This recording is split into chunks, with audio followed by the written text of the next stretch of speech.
S ಶಾಸಕ ಹರೀಶ್ ಪೂಂಜಾ ಅವರಿಗೆ ಪೊಲೀಸರು ನೀವು ಪೊಲೀಸ್ ಸ್ಟೇಷನ್ಗೆ ಬಂದು ಅಟೆಂಡ್ ಆಗಬೇಕು ಅಂತ ಇವತ್ತು ವಾಪಸ್ ಹೋಗಿದ್ರು. ಇದಕ್ಕೆ ಸಂಬಂಧಪಟ್ಟಂತೆ ಇವತ್ತು ಹರೀಶ್ ಪೂಂಜಾ ಅವರು ಬೆಳ್ತಂಗಡಿ ಪೊಲೀಸ್ ಠಾಣೆಗೆ ಹೋಗಿದ್ದಾರೆ ಅನ್ನೋ ಮಾಹಿತಿ ಸಿಗ್ತಾ ಇದೆ. ಇನ್ನು ವಿಚಾರಣೆಗೆ ಹಾಜರಾಗಬೇಕು ಅಂತ ಕೂಡ ನೋಟಿಸ್ ಅನ್ನ ಪೊಲೀಸರು ಕೊಟ್ಟಿದ್ರು. ಪೊಲೀಸರಿಗೆ ಆವಾಜ್ ಹಾಕಿದ್ದಾರೆ ಅನ್ನೋ ಹಿನ್ನೆಲೆಯಲ್ಲಿ ಈಗ ಪೊಲೀಸರು ಸಂಜೆ ಅವರ ಮನೆ ಬಳಿ ತೆರಳಿದ್ರು. ಸಾಕಷ್ಟು ಒಂದ್ ರೀತಿಯಾಗಿ ಅವ್ರ ಮನೆ ಬಳಿ ಹೈಡ್ರಾಮವೇ ನಡೆದು ಹೋಗಿತ್ತು.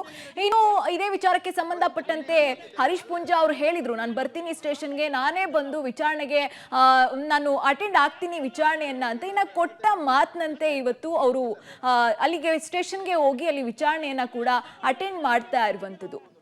ಇನ್ನು ಅವ್ರ ಜೊತೆಗೆ ಬಿಜೆಪಿ ಶಾಸಕರಾದಂತಹ ವೇದವ್ಯಾಸ್ ಕಾಮತ್ ಅವರು ಕೂಡ ಅವ್ರ ಜೊತೆಗೆ ಹೋಗಿದ್ದಾರೆ ಅನ್ನೋ ಮಾಹಿತಿ ಸಿಗ್ತಾ ಇದೆ.